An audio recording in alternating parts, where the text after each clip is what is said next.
ನಮಸ್ಕಾರ ಸ್ನೇಹಿತರೆ, ನಾವಿಲ್ಲಿ ನೋಡ್ತಾ ಇರುವ ಕೃತಿಯ ಹೆಸರು ಸೈಕಾಲಜಿ ಆ್ಯಂಡ್ ಲಿಟ್ರೇಚರ್. ಬರೆದವರು Carl Jung. Carl Jung 1875 to 1961. ಇವರು ಹುಟ್ಟಿದ್ದು 1875 ಹಾಗೆ ಡೆತ್ ಆದ್ದು 1961. Swiss psychiatrist. ಇವರೊಬ್ಬರು ಸ್ವಿಸ್ ದೇಶದ ಮನೋವಿಜ್ಞಾನಿ ಅಥವಾ ಮನೋ ಸಂಶೋಧನೆ ಮಾಡುವವರು. Father of modern depth psychology. Father of psychology ಅಂತ ಇವರನ್ನು ಕರಿಬಹುದು. Depth psychology. ಯಂಗ್ಸ್ ಬರೆದಂತಹ ವರ್ಕ್ ತುಂಬ ಇನ್ಫ್ಲೂಯೆನ್ಷಿಯಲ್ ಆಗಿದೆ, ತುಂಬ ಪ್ರಭಾವಿ ವರ್ಕನ್ನು ಬರೆದಿದ್ದಾರೆ.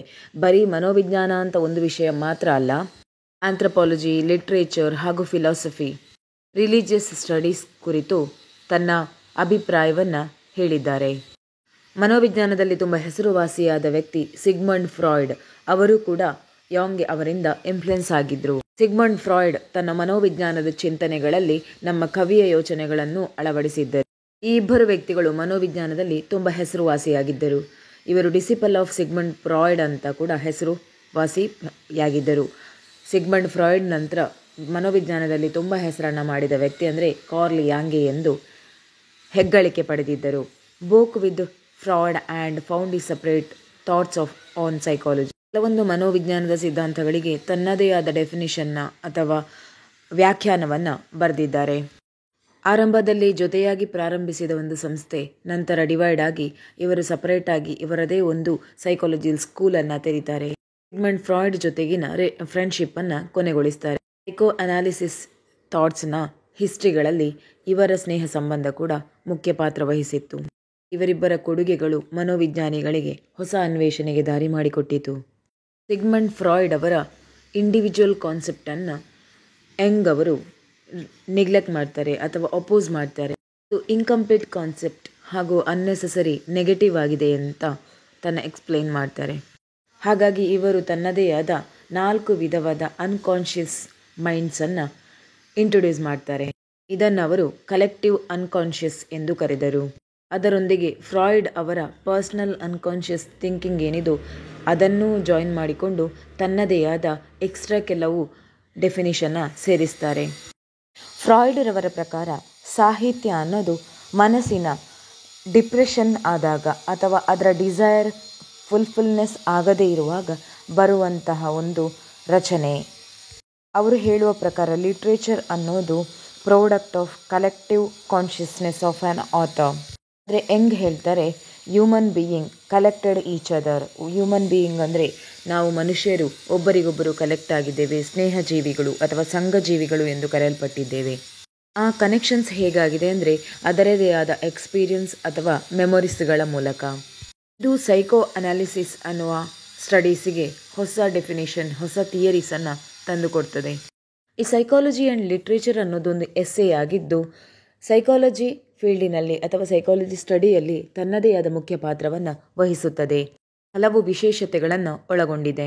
ಇದೊಂದು ಆಂಬಿಷಿಯಸ್ ಅಟೆಂಪ್ಟ್ ಆಗಿದ್ದು ಒಬ್ಬ ರೈಟರ್ನ ಸೋಷಿಯಲ್ ರೋಲ್, ಸಾಮಾಜಿಕವಾಗಿ ಅವನು ಏನು ಪಾತ್ರ ನಿರ್ವಹಿಸಬೇಕು, ಒಬ್ಬ ರೈಟರ್ ಅಥವಾ ಸಾಹಿತಿ ಅಥವಾ ಬರಹಗಾರ ಆದವ ಎನ್ನುವುದನ್ನು ಈ ಕವಿತೆ ಅಥವಾ ಈ ಎಸ್ಸೆ ಹೇಳ್ತದೆ.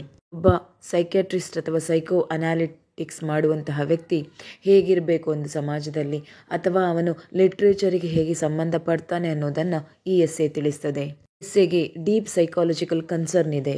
ಸೈಕಾಲಜಿ ಮತ್ತು ಸಾಹಿತ್ಯದೊಂದಿಗಿನ ಸಂಬಂಧವನ್ನು ಡಿಸ್ಕಸ್ ಮಾಡ್ತದೆ. Young justify psychology for studying literature because thoughts are derived from human psyche. ಅವ್ರು ಹೇಳ್ತಾರೆ ಸೈಕಾಲಜಿ ಗೊತ್ತಿರುವವನು ಅಥವಾ ಒಬ್ಬ ಲಿಟ್ರೇಚರ್ ಬರೆಯುವವನಿಗೆ ಸೈಕಾಲಜಿ ಗೊತ್ತಿರಲೇಬೇಕು. ಯಾಕಂದರೆ ಅವನು ಬರೆಯುವಂತಹದ್ದು ಯಾರ ಬಗ್ಗೆ? ಒಬ್ಬ ಮನುಷ್ಯನ ಬಗ್ಗೆ, ಮನುಷ್ಯನ ಸೈಕಾಲಜಿಯ ಬಗ್ಗೆ.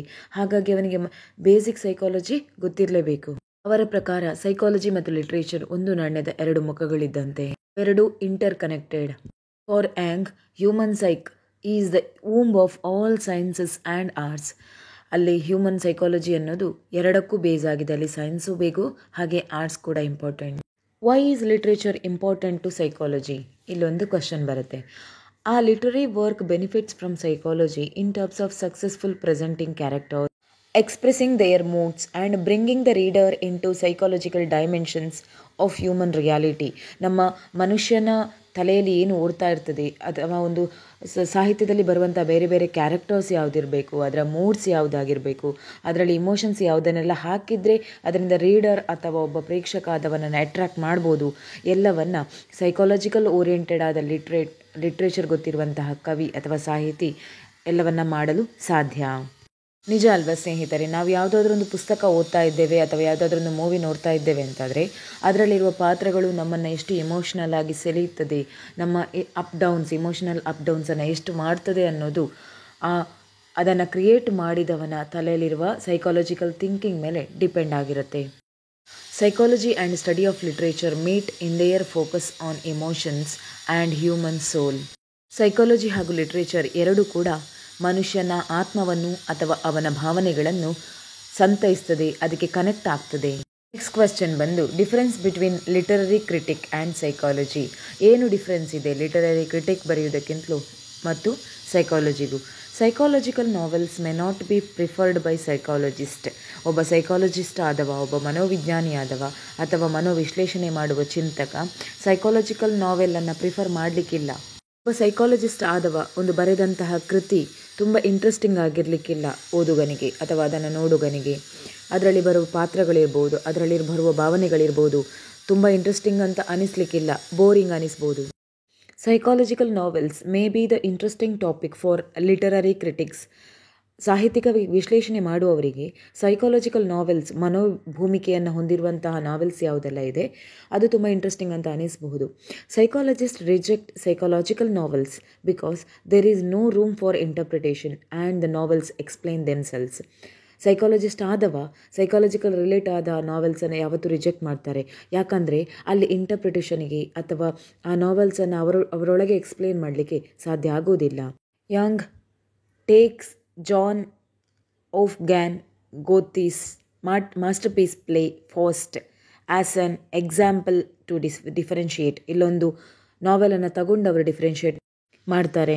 ಅದರಲ್ಲಿ ಮುಖ್ಯವಾಗಿ 2 ಪಾರ್ಟ್ಗಳಿದ್ದು, ಒಂದು ಫಾಸ್ಟ್ ಪಾರ್ಟ್ 1 ಹಾಗೆ ಮತ್ತೊಂದು ಫಾಸ್ಟ್ ಪಾರ್ಟ್ 2. ಫಾಸ್ಟ್ ಅನ್ನೋ ಪ್ಲೇ ಮಾಸ್ಟರ್ ಪೀಸ್ ಆಗಿ ಸೈಕಾಲಜಿಕಲ್ ಫೀಲ್ಡಲ್ಲಿ ವರ್ಕ್ ಮಾಡಿದೆ. ಅದು ಜರ್ಮನ್ ಲಿಟ್ರೇಚರಲ್ಲಿ ತುಂಬ ದೊಡ್ಡ ಹೆಸರುವಾಸಿಯಾದ ನಾಟಕವಾಗಿದೆ. ಇದರಲ್ಲಿ ಆರಂಭದಲ್ಲೇ ನಾಟಕಕಾರರು ಅದರ ಟೋಟಲ್ ಎಲಿಮೆಂಟನ್ನು ಹೇಳಿದ್ದಾರೆ. ಸೈಕಾಲಜಿಸ್ಟ್ ಆದವ ಎಕ್ಸ್ಟ್ರಾ ಏನು ಸೇರಿಸುವ ಅಗತ್ಯವಿಲ್ಲ, ಆದರೆ ಪಿಕ್ಚರ್ ಅನ್ನೋದು ಬದಲಾಗುತ್ತಿರುತ್ತದೆ. 2ನೇ ಪಾರ್ಟಿನಲ್ಲಿ ಸೆಲ್ಫ್ ಎಕ್ಸ್ಪ್ಲನೇಟರಿಯ ಕುರಿತು ಮಾತನಾಡ್ತಾರೆ. ಅಲ್ಲಿ ಬರುವ ಪ್ರತಿಯೊಂದು ಸಾಲುಗಳು ತುಂಬ ಕಷ್ಟಕರವಾಗಿರ್ತದೆ, ರೀಡರ್ಸ್ ತುಂಬ ಕಷ್ಟಪಡಬೇಕಾಗ್ತದೆ ಅರ್ಥ ಮಾಡಿಕೊಳ್ಳಿಕ್ಕೆ. Jung divides work of art into 2 modes. First one is the psychological mode, second one is the visionary mode. ಇಲ್ಲಿ ಕರೆಕ್ಟಾಗಿ ಅವರು ಎಕ್ಸ್ಪ್ಲೈನ್ ಮಾಡಿದ್ದಾರೆ. 2 ವಿಭಾಗಗಳನ್ನು ಮಾಡಿ. ಸೈಕಾಲಜಿಸ್ಟ್ ಆದವನಿಗೆ ತುಂಬ ಸಣ್ಣ ಟಾಸ್ಕ್ ಇರ್ತದೆ ಪರ್ಫಾರ್ಮ್ ಮಾಡಲಿಕ್ಕೆ. ಸೈಕಾಲಜಿಕಲ್ ಆಸ್ಪೆಕ್ಟ್ ಯಾವತ್ತೂ ಮಟೀರಿಯಲ್ ಡ್ರಾನ್ ಫಾರ್ಮ್ನ ರಿಲೇಟೆಡ್ ಆಗಿರ್ತದೆ. Human experiences based on moral lessons, emotional setbacks, passion and crisis of human destination. ಅಂದರೆ ಮಾನವನ ಬೇರೆ ಬೇರೆ ನಡವಳಿಕೆಗಳು, ಅವನ ಯೋಚನಾ ಲಹರಿಗಳ ಡೌನ್ಫಾಲ್ ಇರ್ಬೋದು, ಅವನ ಇಂಟ್ರೆಸ್ಟ್ ಇರ್ಬೋದು, ಅಥವಾ ಕ್ರೈಸಿಸ್ ಆಫ್ ಹ್ಯೂಮನ್ ಡೆಸ್ಟಿನಿ, ಈ ಮನುಷ್ಯನ ಜೀವನದಲ್ಲಿ ಬರುವಂಥ ಬೇರೆ ಬೇರೆ ಯಾತನೆಗಳಿರ್ಬೋದು, ಇದೆಲ್ಲವನ್ನು ಸೈಕಾಲಜಿಕಲ್ ಆಸ್ಪೆಕ್ಟಲ್ಲಿ ಕರೆಕ್ಟಾಗಿ ಅರ್ಥ ಮಾಡಿಕೊಳ್ಳಬಹುದು. ಆ ಕೃತಿಗಳನ್ನು ಓದಿದ ರೀಡರ್ ಅವನ ಯೋಚನೆಗಳಲ್ಲಿ ಒಂದು ಸಕ್ಸಸ್ಸನ್ನು ಕಾಣ್ತಾನೆ. ಅವನ ಬದುಕಲ್ಲಿ ಏನೋ ಕಷ್ಟಗಳಿರ್ಬೋದು, ಅದಕ್ಕೊಂದು ಟೆಂಪರರಿ ಸೊಲ್ಯೂಷನ್ ಆದರೂ ಅವನು ಫೈಂಡ್ ಮಾಡಲಿಕ್ಕೆ ಸಾಧ್ಯ. ಸೈಕಾಲಜಿಸ್ಟ್ ಆದವ ಸೈಕಾಲಜಿಕಲ್ ಲಿಟ್ರೇಚರ್ನ ಕಡೆಗೆ ತುಂಬ ಇಂಟ್ರೆಸ್ಟ್ ತೋರಿಸ್ತಾನೆ. ಅದೇ visionary mode deals with the material drawn from conscious mind. ಇದು ಸೈಕಾಲಜಿಸ್ಟಲ್ಲಿ ಇರುವಂತಹ ಗ್ರೇಟ್ ಇಂಟ್ರೆಸ್ಟನ್ನು ಎಕ್ಸ್ಪ್ಲೋರ್ ಮಾಡ್ತದೆ, ಅನಾಲಿಸಿಸ್ ಮಾಡ್ತದೆ. ಇದರ ಮುಖ್ಯ ಮಟೀರಿಯಲ್ ಅಂದರೆ ಹಿಸ್ಟ್ರಿ ಮತ್ತು ಮಿಥಾಲಜಿ. ಸೈಕಾಲಜಿಕಲ್ ಮೋಡಲ್ಲಿ experience through our feelings are which are obvious, ಅದು ಕಾಮನ್ ಆಗಿರ್ತದೆ ಎಕ್ಸ್ಪೀರಿಯನ್ಸ್ ಮಾಡುವಂತಹದ್ದು. ಬಟ್ ವಿಷನರಿ ಮೋಡಲ್ಲಿ experience through our feelings which are mystical and weird. ಇಲ್ಲಿ ನಮ್ಮ ಫೀಲಿಂಗ್ಸ್ ಅಥವಾ ಎಕ್ಸ್ಪೀರಿಯನ್ಸ್ ಏನಿದೆ ಅದು ಮಿಸ್ಟೀರಿಕಲ್ ಅಥವಾ ವಿಯರ್ಡ್ ಅನ್ನಿಸ್ತದೆ. ವಿಷನರಿ ಮೋಡಲ್ಲಿ make use of imagery which is not easy to handle. ಬೇರೆ ಬೇರೆ ಇಮೇಜರಿಗಳನ್ನು ಯೂಸ್ ಮಾಡ್ತಾರೆ, ಆದರೆ ಅದನ್ನು ಈಸಿಯಾಗಿ ಹ್ಯಾಂಡ್ಲ್ ಮಾಡುವಂಥದ್ದು ಅಂಥ ಇಮೇಜರಿಗಳಲ್ಲ. ಆದರೆ ಸೈಕಾಲಜಿಕಲ್ ಮೋಡಲ್ಲಿ ಎವ್ರಿಥಿಂಗ್ ಈಸ್ ಎಕ್ಸ್ಪ್ಲೇನ್ಡ್ ಕ್ಲಿಯರ್ಲಿ, ಎಲ್ಲವನ್ನು ಕರೆಕ್ಟಾಗಿ ಎಕ್ಸ್ಪ್ಲೇನ್ ಮಾಡಿರ್ತಾರೆ. ಹಾಗೆಯೇ ಸೈಕಾಲಜಿಕಲ್ ಮೋಡ್ ಅನ್ನೋದು ಯಾವುದರಲ್ಲಿ ಎಕ್ಸಾಂಪಲ್ ಆಗಿ ಕಾಣ್ತಿದೆ ಅಂದರೆ, example of psychological mode is a first part of Goethe's Faust play. ಗೋತಿಯವರು ಬರೆದ ಫಾಸ್ಟ್ ಪ್ಲೇಯಲ್ಲಿ ಈ ಥರ ಫಸ್ಟ್ ದ ಸೈಕಾಲಜಿಕಲ್ ಮೋಡನ್ನು ಎಕ್ಸಿಬಿಟ್ ಮಾಡಿದ್ದಾರೆ. ಹಾಗೆಯೇ the visionary mode, example of the visionary modes are Dante's Divine Comedy and the second part of Goethe's Faust, the poem of William Blake and Herman Melville's Moby Dick. ಎಲ್ಲ ಕೃತಿಗಳಲ್ಲಿ ನಾವು the visionary ಮೋಡನ್ನು ನೋಡಬಹುದು.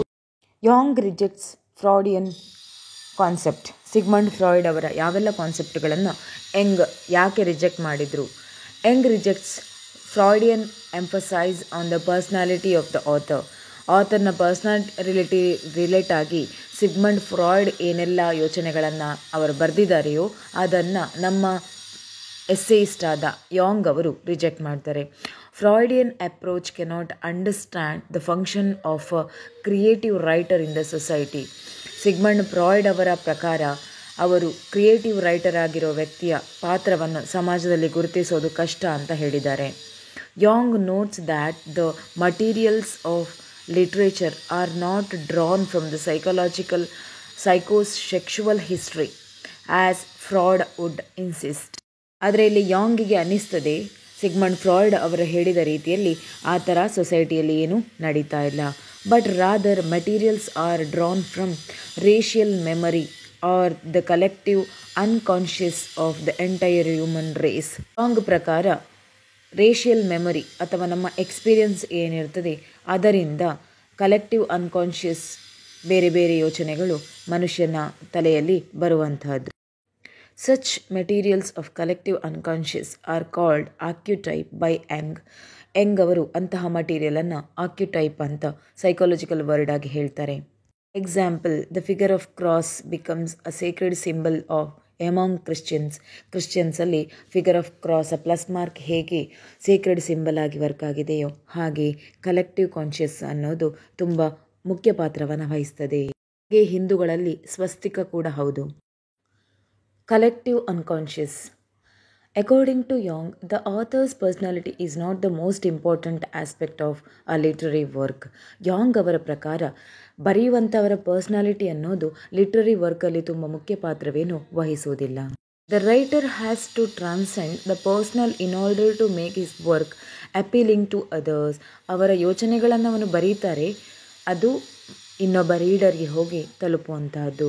The more one's individual life enters a work, the less artistic it becomes.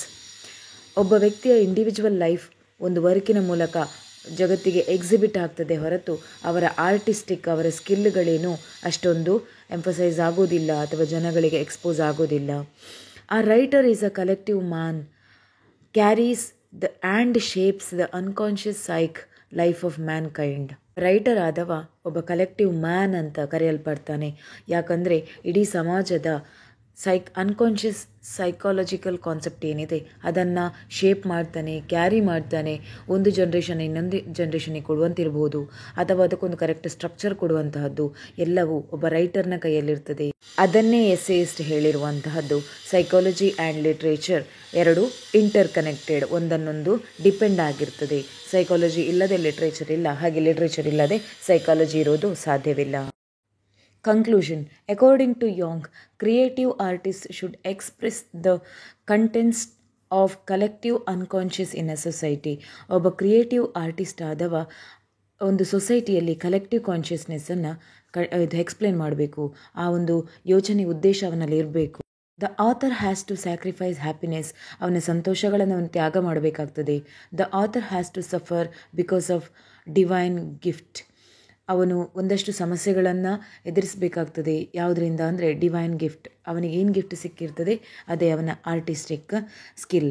ಆ great work of art is a dream. ಒಂದು great work ಬರೆಯುವಂತಹದ್ದು ಪ್ರತಿಯೊಬ್ಬ ಆರ್ಟಿಸ್ಟ್ನ ಡ್ರೀಮ್ ಆಗಿರ್ತದೆ.